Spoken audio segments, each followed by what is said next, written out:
Charla con Miguel Ángel Pérez, periodista de Libertad Digital, coautor junto a Xavier Estrada del libro La verdad del caso Negreira, con el que vamos a hablar de este tema y, bueno, en general de la corrupción en el fútbol español. Vamos a ello.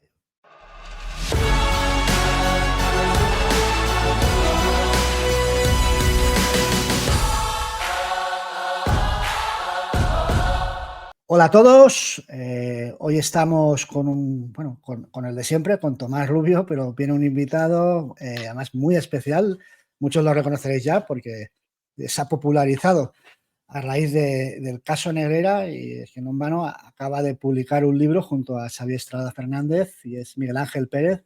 Bienvenido, buenos días, Miguel Ángel. ¿Qué tal? Encantado de estar aquí con vosotros. Bueno, pues habéis publicado hace el martes pasado, ¿no? Fue el presentado, el libro, creo que a la venta salió al día siguiente.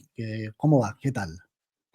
Bueno, pues la verdad es que muy contentos, muy ilusionados. Es nuestro primer libro de los dos y obviamente pues yo creo que hay una gran expectación, ¿no? Que se ha creado obviamente porque es el primer libro que se hace sobre el caso Negreira. Todavía la investigación está en curso y la verdad es que es un libro que como yo he dicho, se compone de varias historias, ¿no? Porque es por un lado la historia de un árbitro, ¿no? Que empieza desde sus orígenes hasta que llega a ser internacional en primera división. Es la historia de ese árbitro y del contacto que tiene con Enríquez Negreira, según van pasando los años dentro del Comité Técnico de Árbitros.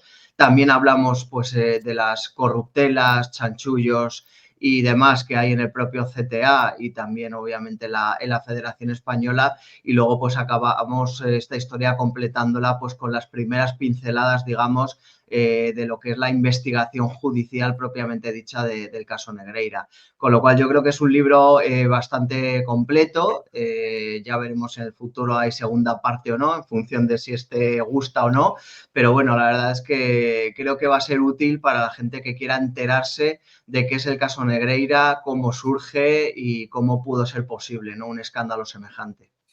Lo de cómo pudo ser posible no lo sabe nadie. Bueno, te puedes hacer una idea. Pero yo que soy fan de la novela negra, o sea, hoy sin falta lo voy a pedir. Yo te quiero preguntar cómo surge la idea, porque hay que recordar que Estrada Fernández fue uno de los árbitros que denunció el año pasado a la Federación por aquello que le echaron del VAR y apareció, luego denunció en el caso Negreira. Entonces, quiero saber cómo surge esa, cómo os juntáis, en fin, cómo surge la idea. Pues Tomás, comenzó precisamente pues a raíz del caso Negreira, ¿no? Como he dicho yo, pues el caso Negreira nos unió. ¿Por qué? Porque obviamente cuando estalla todo este caso, que para mí es el mayor caso de corrupción deportiva y futbolística de la historia de España. Y de parte del mundo. Sí. Exactamente. Cuando estalla toda esta historia, pues obviamente los periodistas que empezamos a seguirlo, pues intentas conseguir fuentes, contactos y tal, ¿no? Obviamente en esta historia una parte clave era Estrada Fernández porque había sido el árbitro que siendo todavía árbitro VAR, estaba en activo, decidió pues dar el paso de enfrentarse con el CTA y presentar por su cuenta de riesgo una querella contra los Negreira. La verdad es que cuando presentó la querella despistó a muchos, ¿no? Porque no entendían cómo se había descolgado un árbitro y había decidido él dar el paso por su propia cuenta. Obviamente, pues a raíz de eso, pues intenté ya contactar, ¿no? con Estrada Fernández. Costó unos meses y una vez pues que ya hicimos el contacto y tal, pues tuvimos muchísimas conversaciones. Yo me lo intentaba llevar a mi terreno con el objetivo de intentar entrevistarlo, porque obviamente me contaba muchas cosas súper interesantes que nadie sabía, que todavía no se conocían sobre el caso y que no habían trascendido. Yo intentaba entrevistarle y él siempre se resistía y me daba largas, ¿no? Hasta que un día ya pues me confesó que él en realidad lo que quería era escribir un libro porque consideraba que en una simple entrevista pues que no iba a poder explicar con todo lujo de detalles y para que la gente pudiera entender todo el contexto de lo que es el Comité Técnico de Árbitros y que pudiera pues entender lo que es el caso de Negreira en toda su magnitud. Y ahí es como pues en el momento en el que me dijo eso pues yo le propuse que obviamente ese libro lo podía escribir conmigo si quisiera y así surgió La verdad del caso Negreira, mi lucha contra la corrupción arbitral, que es ese libro en primera persona de Estrada Fernández conmigo, claro. Vale, pues mira, vamos a entrar en materia ya, a desgranar el caso, no el libro ir a comprarlo, pero vamos sobre tu percepción actual del caso Negreira, y vamos a comenzar por el principio.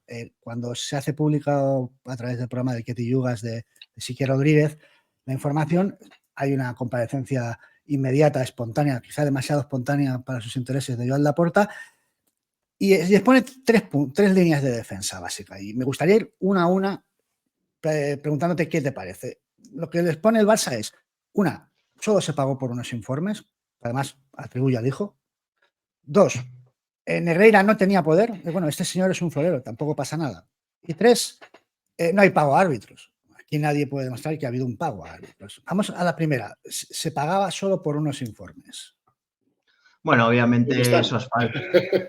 Eso es completamente falso. Los informes son una auténtica coartada porque obviamente, bueno, en Libertad Digital desvelamos unos informes que eran... nosotros hemos atribuido la autoría a Negreira padre, ¿no? Porque yo creo que en este caso han aflorado dos tipos de informes. Los que nosotros publicamos en su día en Libertad Digital, que fueron incautados a Josep Contreras en su domicilio y que eran unos informes cutres, todos recordaréis, de 2 o 3 páginas llenos de faltas de ortografía, que parece que estaban escritos pues, por una persona, digamos, mayor, sin mucho conocimiento de la ortografía ni la gramática, que yo creo que podría encajar perfectamente con Enrique Negreira padre. Y luego en el sumario pues aparecieron otros informes que son los del hijo, que son unos informes mucho más técnicos, más elaborados, 15 o 20 páginas, con estadísticas, etcétera. Obviamente, ni poniéndonos el mejor caso, que son los informes del hijo, que son mucho más elaborados, está justificado de ninguna manera pues ese pago millonario de al menos 7,6 millones de euros durante casi 20 años a Negreira. Miguel, aún así vosotros se lo atribuís al padre, a Enrique Negreira, pero Enrique Negreira negó este extremo a la agencia tributaria. En la declaración en la agencia tributaria, Enrique Negreira dice que él no hizo ni un solo informe. Claro, es que aquí ha habido muchísimas contradicciones, porque en unas declaraciones decía unas cosas y en otras declaraciones decía otras. Luego Laporta decía como que todo era del hijo. O sea, aquí ha habido muchos puntos negros que no sabremos si se llegarán a aclarar finalmente, porque es verdad que el propio José María Enríquez Negreira ha mantenido pues declaraciones contradictorias sobre algunos casos, ¿no? Incluso sobre sus colaboraciones con el mundo deportivo. O sea, ha dicho una cosa y la contraria, con lo cual digamos que su testimonio, pues en algunas ocasiones hay que ponerlo un poco entre alfileres, ¿no? Sí, pero la que vale, que es la de la agencia tributaria, que está en el sumario, esa no, sí. Esa él lo niega y él dice como que va 5 o 6 veces al año a reunirse con los presidentes y ya está, que no hay soporte documental de ningún tipo de ningún informe, que es cuando luego le empiezan a preguntar si te acuerdas en esa declaración que es lo que le decía, no, pues para reclamar una amarilla, o ¿sabes? Pero él dice que informes no hay. Por eso te digo que yo creo que él en esa declaración dice muchas contradicciones, porque yo creo que entre mentira y verdad, pues se le escapa alguna verdad. Y una de las mayores verdades que dice en esa declaración ante Hacienda, que para mí es la clave de todo esto, es que a él le pagaba el Barça por la neutralidad, por conseguir la neutralidad de los árbitros. Yo creo que esa es una de las claves, porque ahí está dejando de manifiesto que a él le pagaban por influir. Obviamente, el tema de los informes es una tomadura de pelo, porque digo, hay informes cutres, informes más elaborados, pero aun poniéndonos en los informes más elaborados del hijo, están completamente fuera de mercado el supuesto pago que debieron hacer por esos informes, y está claro que es una auténtica coartada por parte del Fútbol Club Barcelona para intentar justificar pues esos pagos millonarios que obviamente cesaron, y esta es otra de las claves, ¿no? Cesaron esos pagos a Negreira en el momento en el que dejó de ser vicepresidente, con lo cual que no vengan a vender motos, porque ese asesoramiento arbitral podría haberlo hecho después. Y qué casualidad que cuando eres un mal pensado. Fue la casualidad y ya está, joder. Bueno, en el caso está ese acta de conformidad firmada por el Barcelona ante Hacienda, diciendo que no podían justificar esos pagos. Sí, Y con lo liberalidad, cual se ¿no? hicieron Usan en públicos. en Sí. el sumario, Eso es. liberalidad. Sí, El segundo que vaya. segundo punto te digo que era el de es un florero, no tenía poder. Bueno, esa es otra de las grandes mentiras, ¿no? de esta historia, mentiras que no solamente el FC Barcelona ha mantenido, sino el actual presidente del Comité de Árbitros, Luis Medina Cantalejo. Y esto de que es mentira no es que lo diga Miguel Ángel Pérez, que lo dice Joaquín Aguirre, el magistrado que está investigando en la causa y que lo ha puesto ya negro sobre blanco en algún auto que ha firmado. Obviamente, José María Enríquez Negreira no era un vicepresidente florero, sino todo lo contrario. Es verdad que en algunas instituciones, pues digamos que está el presidente y luego los vicepresidentes hacen la comparsa. En este caso yo diría que es prácticamente lo contrario, es decir, Sánchez Arminio es el presidente, pero tiene una persona como es José María Enríquez Negreira, que es el presidente, pero que hace de presidente en la sombra. Él obviamente tiene un gran poder de influencia directa en los ascensos y descensos de los árbitros. Él obviamente tenía muchísimo poder de decisión, tomaba muchas decisiones que afectaban a los colegiados y además disponía de toda la información profesional y personal gracias a través del hijo de todos los colegiados. Él obviamente toda esa información que reunía la utilizaba en su propio beneficio, con lo cual es un vicepresidente con muchísimo poder, con lo cual es completamente falso que estuviera ahí de florero y que no tuviera ningún tipo de influencia en el sistema. Sí, bueno, y es que además en la declaración de los 21, creo que son 21 árbitros, la mayoría deja claro que este señor florero no era. Especialmente me parece relevante lo de Mateu, que lo compara como con este militar que tenía muchísimo poder. Si es que, quiero decir, un tío no se tira 25 años o 25 años de vicepresidente sin ningún poder. Y es que tenía atribuidas unas funciones, tenía atribuido un poder y como tal lo ejercía como es normal. Es que quiero decir, para algo uno es vicepresidente, joder.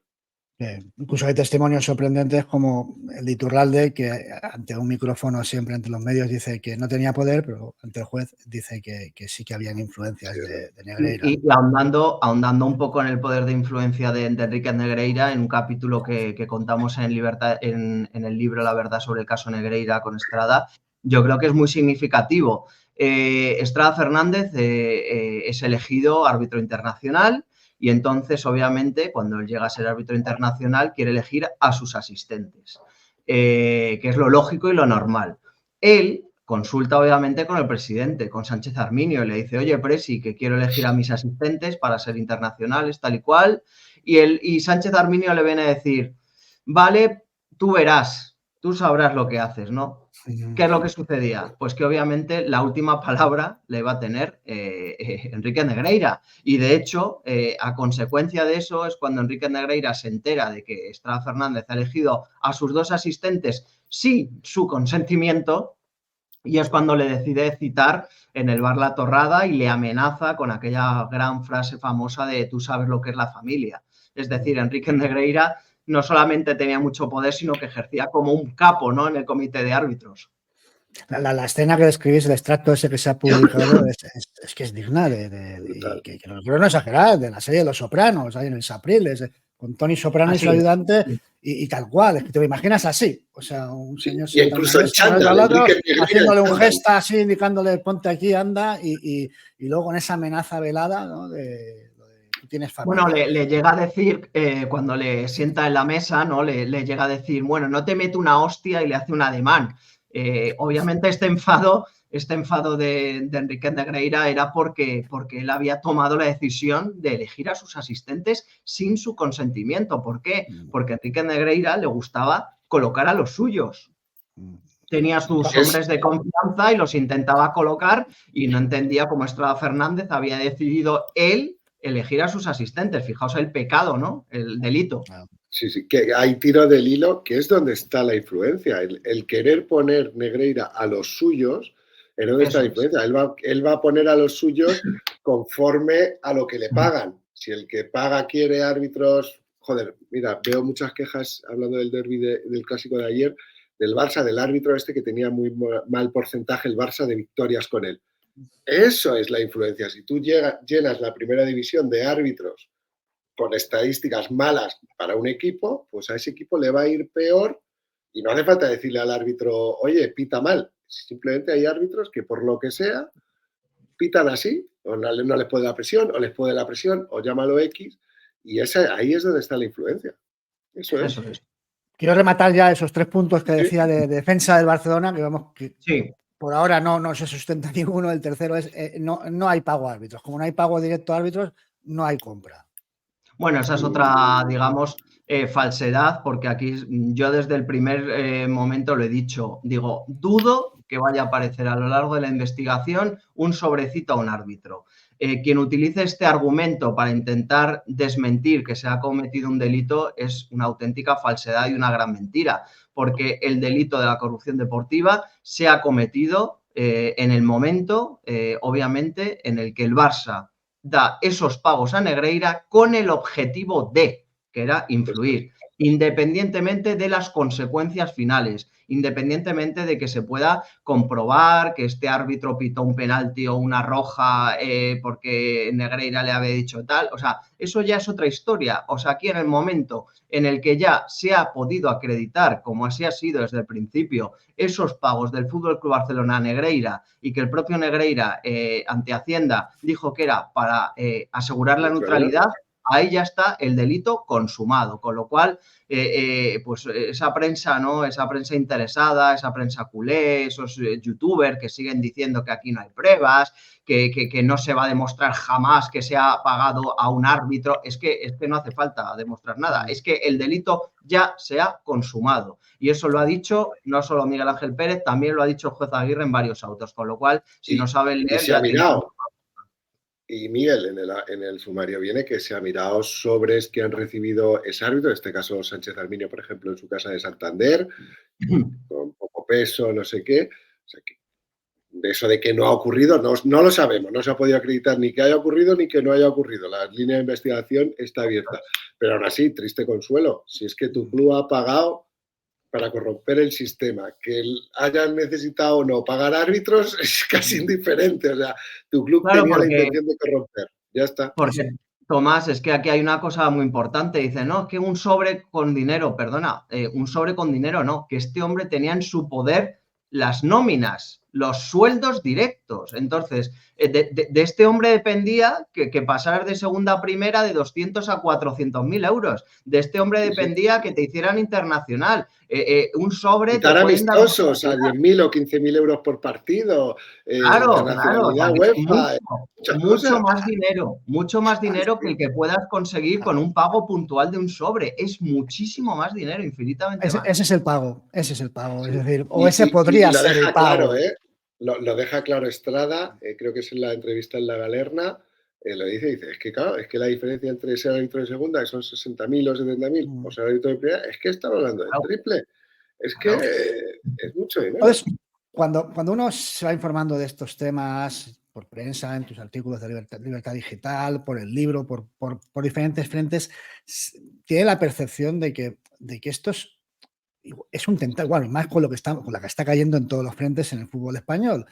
Esto no tiene la percepción de que esto no es más que un tentáculo más, una parte más de un sistema corrupto, pero una parte de un sistema corrupto que es el fútbol español. Absolutamente. Yo creo que aquí en este país muchas veces nos hemos centrado solo en la política, que hay mucha corrupción, y hemos olvidado el fútbol. Y el fútbol está corrupto, de arriba a abajo. Y es que hay algunos que se empeñan en no verlo. La Federación Española está corrupta.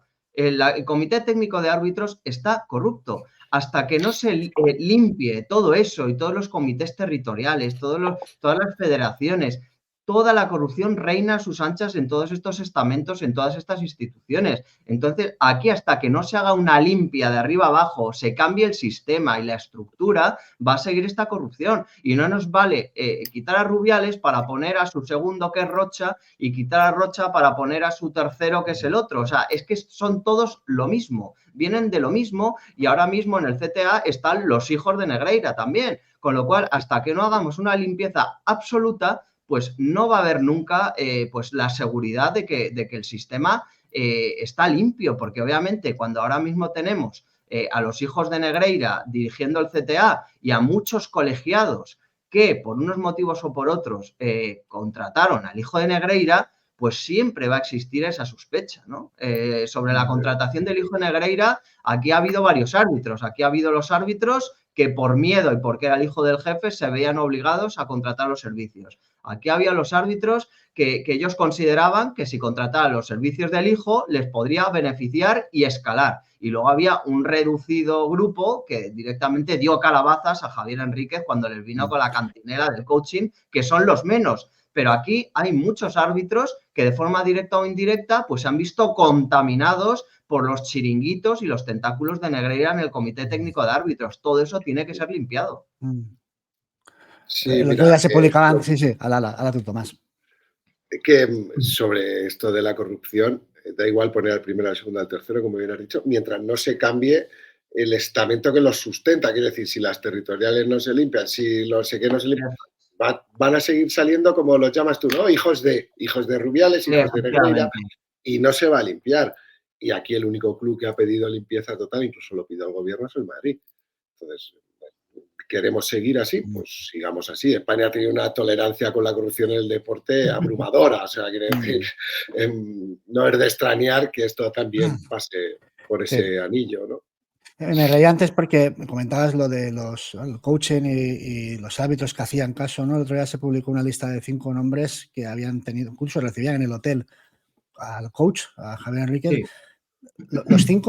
Los cinco han llegado a internacionales. Creo que uno solo lo era, que es Gil Manzano. Los otros 4 han llegado a internacionales. La verdad es que o es muy buen coaching o ha tenido mucha puntería, porque la verdad es que no sé, sorprende ese dato. Esa noticia, Javier, que además la publicamos, la publiqué en Libertad Digital, luego vino acompañada de otra más que afectaba directamente a Gil Manzano, porque hay que reconocer, hay que recordar que luego está el sistema de los árbitros asambleístas, que es otra tomadura de pelo, cuyo voto está completamente dirigido por el CTA y por la Federación, y que gracias a que son árbitros asambleístas, pues consiguen beneficios, y entre ellos está Gil Manzano, Martín Munuera, etcétera. Y Gil Manzano reconoció en otro pasaje del libro de la verdad del caso Negreira, pues que su voto en esa comisión delegada de la Asamblea de la Federación y tal era puro trámite. Es que eso lo dice textualmente Gil Manzano. Dice Gil Manzano, no, es que las decisiones las toma la Federación o el CTA y mi voto es puro trámite. Pues oiga, entonces, ¿usted qué hace ahí? Votar por puro trámite lo que le mandan, no tiene autonomía ninguna. Y casualmente Gil Manzano es uno de los que más lejos ha llegado, porque aquí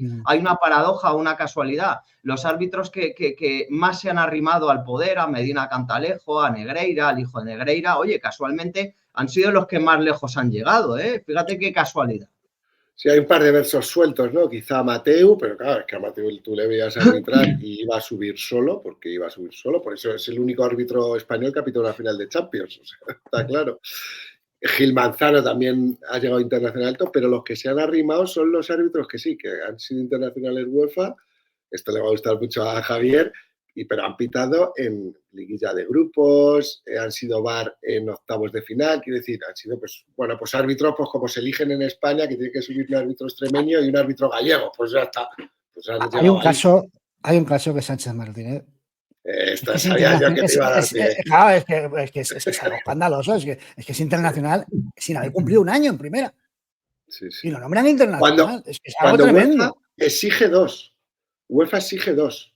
Eso es. O sea, para ser árbitro internacional, UEFA exige 2 años en la máxima categoría de cada país. Miguel Ángel, te quiero preguntar una cosa. Uno tiene la sensación, y pido perdón si a quien le moleste por mentar a una persona fallecida, pero tengo siempre la impresión de que aquí, mira que salen cosas, pero es que se menciona muy poco o se relaciona poco a Victoriano Sánchez Arminio. Es muy raro no poner el foco ahí, o no pensar que alguien que tenía algún tipo de relación con esta trama. Vamos a ver, Sánchez Arminio obviamente era el presidente cuando todo esto sucedió, su mano derecha era Enríquez Negreira y por supuesto que tiene una gran responsabilidad directa en muchísimos temas. Pero también yo percibo, Javier, que en esta investigación precisamente lo que se ha intentado es pasar el muerto al fallecido, que es Sánchez Arminio. Y me explico. Cuando entra la UCO a la sede del CTA a hacer el registro, de repente aparece la mano derecha de Medina Cantalejo, mientras Medina Cantalejo se escondía en un coche o en un hotel, ¿no? Porque es muy valiente. En Sevilla se quedó. Sí, estaba ahí escondidito, ¿no? No vaya a ser que los agentes de la UCO me lleven por delante esposado. Pues él se escondió, pero quedó Rubinos Pérez, que es su mano derecha, y de repente Rubinos Pérez tuvo un ataque de recuerdo y entonces, mientras entraban los agentes de la UCO, le dijo que es que había visto el día que se fue Sánchez Arminio, que le cesaron en el 2018 tal, que le había visto encerrándose en una habitación y eliminando documentos, ¿no? Eso fue de repente el ataque repentino de memoria que tuvo Rubinos Pérez cuando entraron los agentes de la UCO 5 años después. Esto es una tomadura de pelo.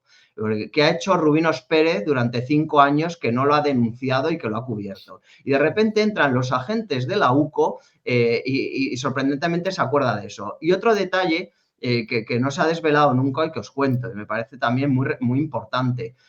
Cuando hacen el registro en la sede del CTA y examinan los ordenadores, vuelcan por los discos duros, etcétera, los agentes constatan que en el CTA se ha eliminado de forma deliberada documentación que ellos necesitaban para investigar en la causa. ¿Y por qué se dan cuenta de eso? Porque son tan listos en el CTA que eliminan los archivos, pero dejan la carpeta de origen. Es decir, pongamos un ejemplo, actas 2018 arbitrales. Continúa la carpeta, se meten en la carpeta y no están los archivos. Está vacía, han vaciado todo menos la carpeta. Menos la carpeta de origen. Son así de listos. Obviamente los agentes de la UCO dicen, esto es una tomadura de pelo espectacular. Aquí se ha destruido documentación, pero sin ninguna duda porque han sido tan listos de destruir los archivos, pero dejar la carpeta de origen. Con lo fácil que es romper los discos duros como el PP, es que de verdad esta gente es que no... Oye, te quiero hacer una pregunta. Sé que tú tienes buenos contactos dentro de alguna de las partes. ¿Qué sensación? Conforme se ha ampliado el periodo, como no podía ser de otra manera, la instrucción, ¿qué sensación? Porque noto yo, no que vaya lento, sino como que falta mucha instrucción todavía. Entonces, no sé... Pues es que la verdad es que la instrucción es complicada. La instrucción es complicada y ahora mismo digamos que se está en un impasse, ¿no? En un impasse. Hasta la audiencia provincial, entiendo, ¿no? Efectivamente, queda pendiente que la Audiencia Provincial de Barcelona decida si se puede investigar el cohecho o se queda en corrupción deportiva, que sería un delito más leve, pero que también es importante, ¿no? Queda pendiente que la Guardia Civil haga un informe final. Y una vez se conozcan esos dos extremos, ya el juez Aguirre tendría que empezar con la toma de declaración de investigados y de testigos, que eso seguramente antes de septiembre no se va a producir. Con lo cual, para acabar lo que es la pieza principal de esta investigación, digo pieza principal porque la investigación está dividida en varias piezas, la pieza principal, que son los pagos del Barça Negreira, seguramente hasta principios del año que viene o más no se cerraría la primera parte. Sí, eso pensaba yo. Hay un fax 2020 de Enrique Negreira donde habla de os puedo ayudar con el VAR. Sorprende ya de entrada que aquí no se haya tomado ninguna medida, pues bueno, apartando del CTA pues a personas que están claramente señaladas en ese auto, ¿no? Pero lo que te quería decir es, ¿tú crees que, y tú y Xavier, tenéis la intuición de que perdura el sistema? O sea, el sistema todavía está ahí. El sistema corrupto perdura totalmente, Javier. Y te diré más, aquí hay una sospecha que ha ido increciendo y en muchas informaciones las hemos desvelado en Libertad Digital, prácticamente todas las que van en este sentido, de que el CTA actual de Medina Cantalejo, Clos Gómez, Rubinos Pérez, etcétera, lejos de colaborar con la investigación y con los investigadores, ha hecho lo contrario. Es decir, han intentado controlar daños, han intentado tapar o minimizar lo que han podido y obviamente eso lo sabe el juez, eso lo saben los agentes de la UCO, con lo cual ahora mismo digamos que el juez y los agentes de la UCO se están centrando en lo que es acabar esa primera parte de la investigación. Pero a mí no me pueden descartar que más adelante si siguen apareciendo cosas en el sentido de que el CTA pues ha intentado tapar, minimizar, ocultar o lo que sea, se pueda también investigar ese extremo, ¿no? Porque aquí ya hay cada vez más indicios de esa posible ocultación, obstrucción a la justicia o que cada uno le llame como quiera, ¿no? Con lo cual, eso no se puede descartar a día de hoy en un futuro.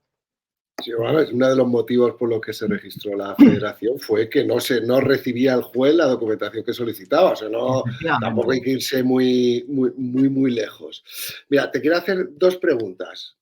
Una es, ¿qué opinas si la audiencia irá por cohecho o irá por corrupción deportiva? Yo no lo tengo muy claro. Yo creo que al vicepresidente no le llegaría la figura de funcionario la responsabilidad penal.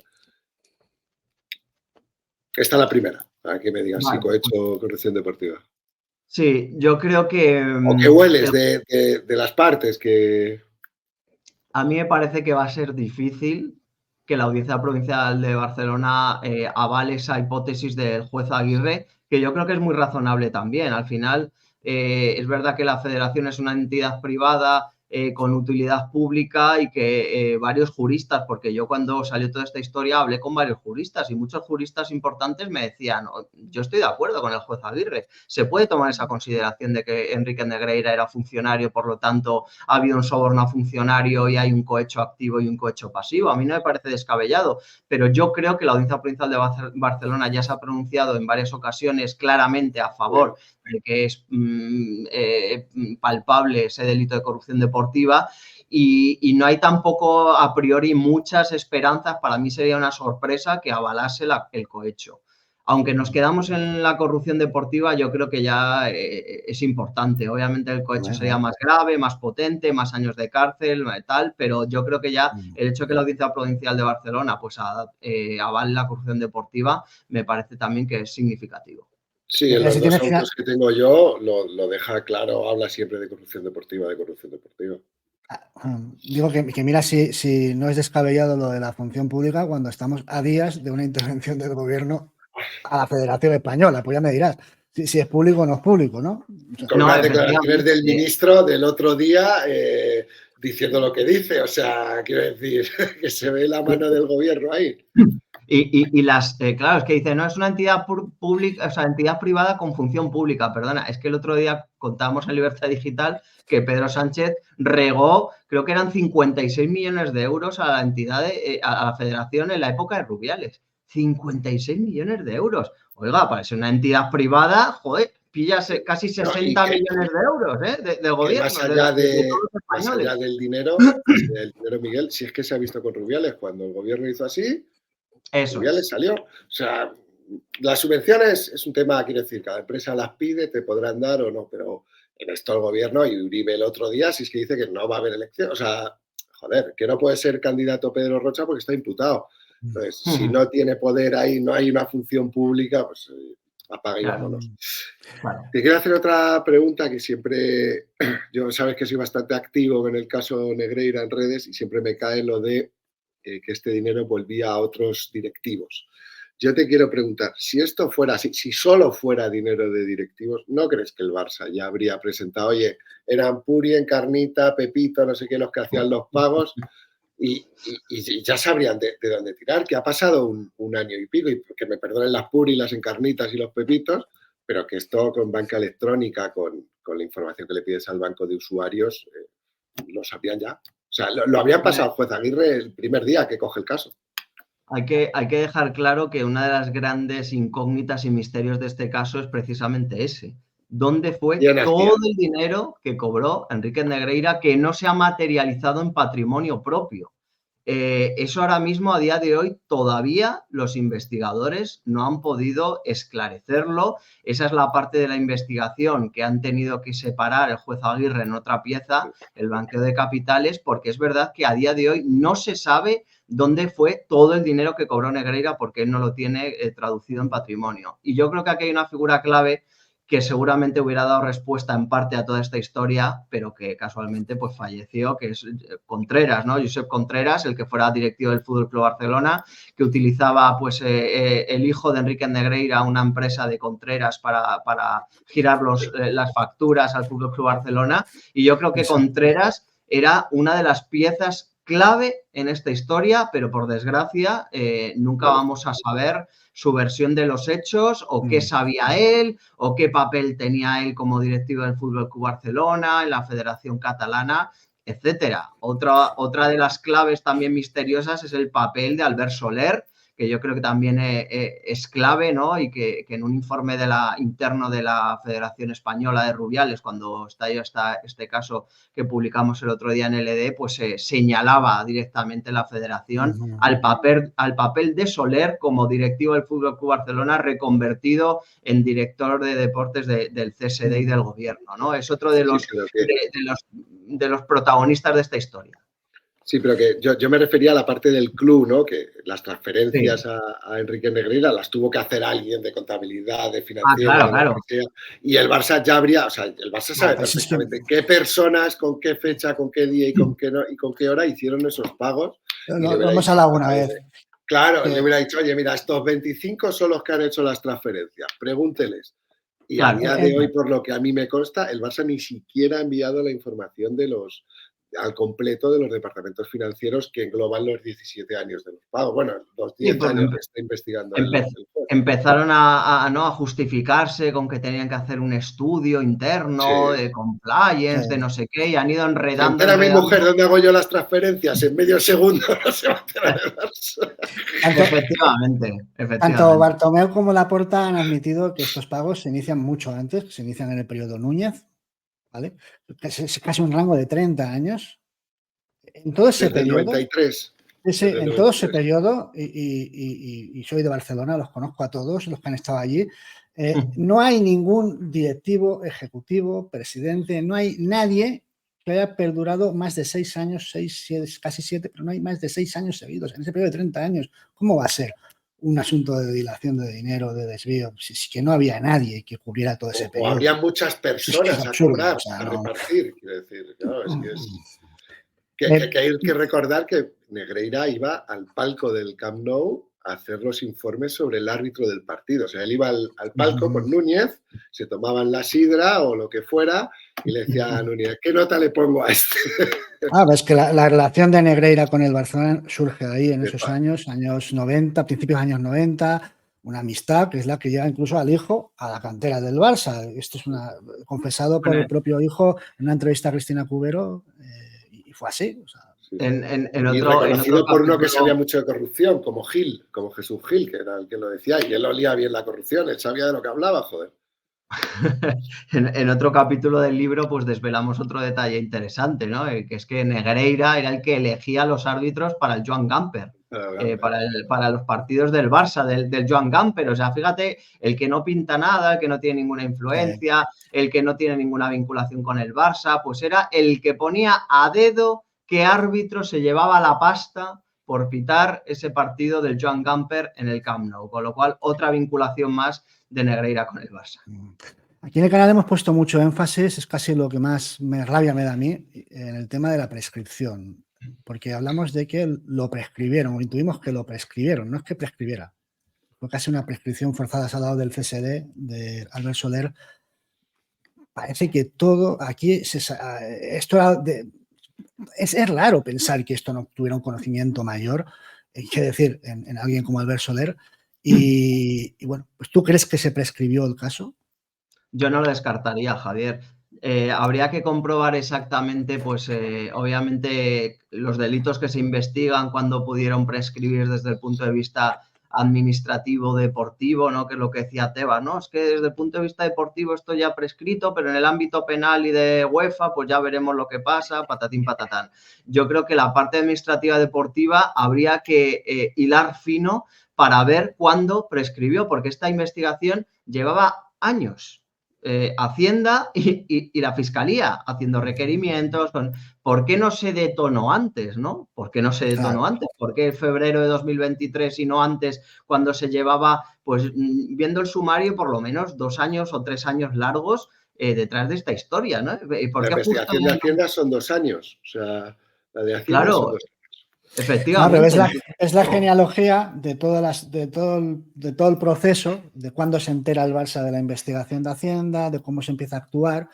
Incluso hay esa situación también rara, esa actuación rara que no sabes si está en relación con esto o con otros temas referentes a él, como que es lo de la anulación de las sanciones en el Código Ético de la Federación, que es coincidente también, y que era una salida para sancionar a Barcelona.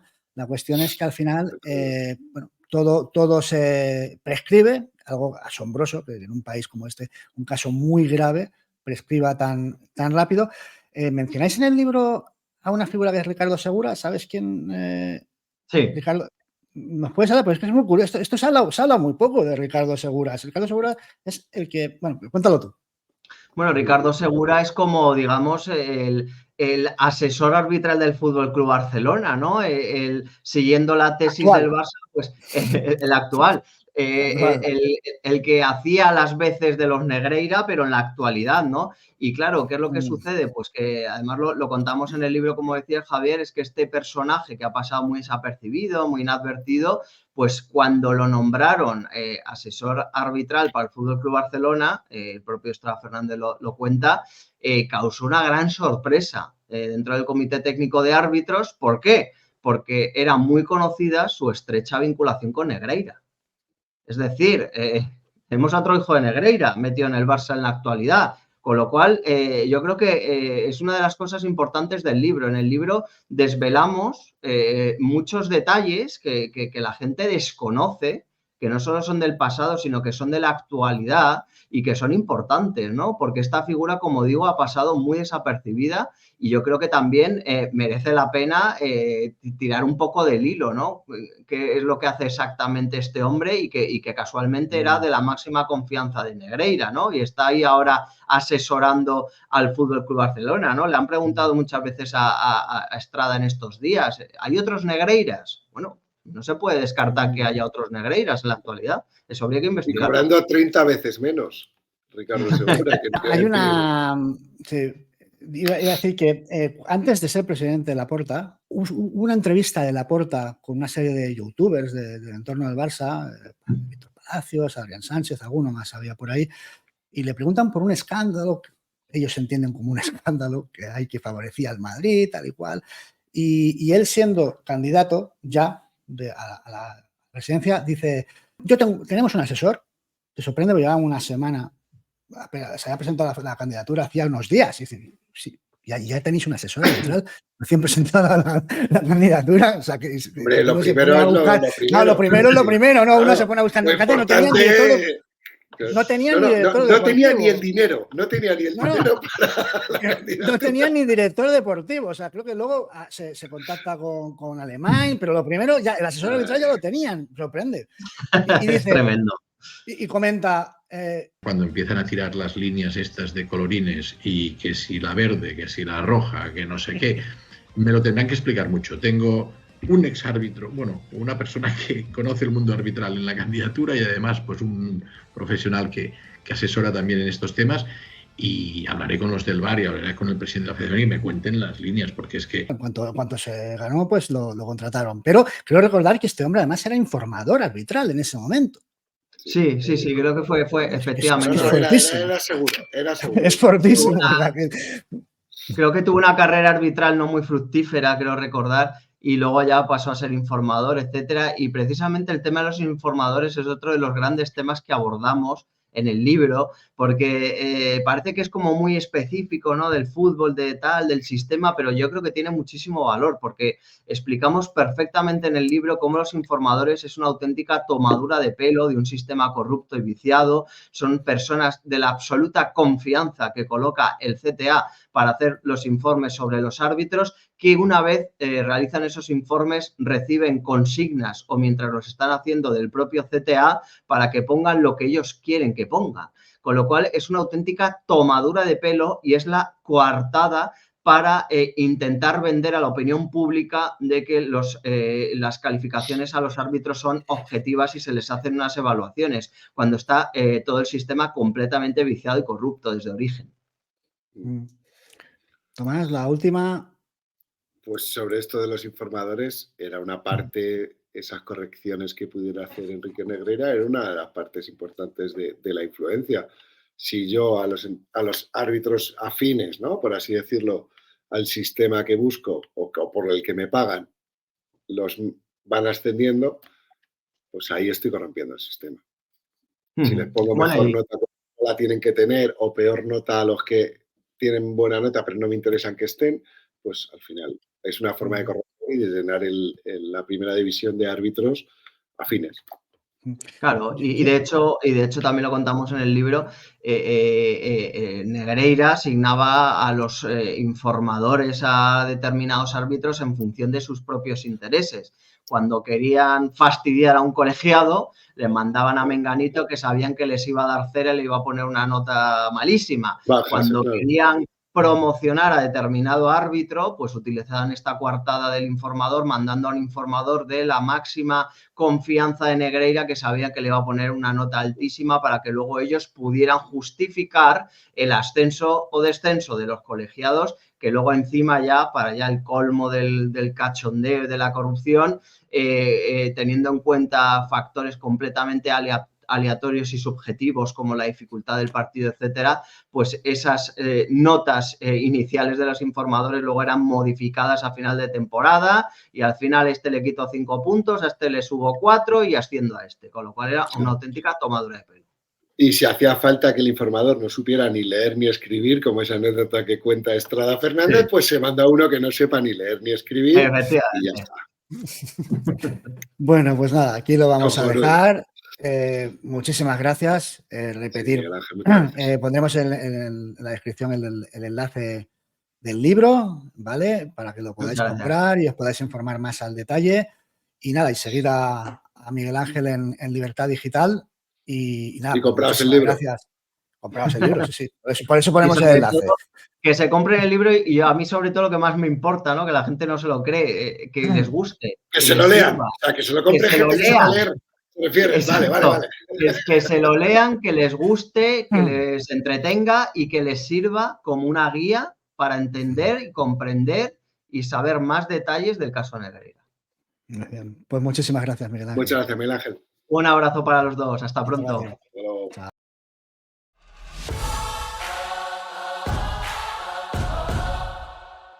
El caso Negreira es solo una parte, una porción de un mundo global absolutamente corrupto y que nos intentaron vender como ideal. No lo era.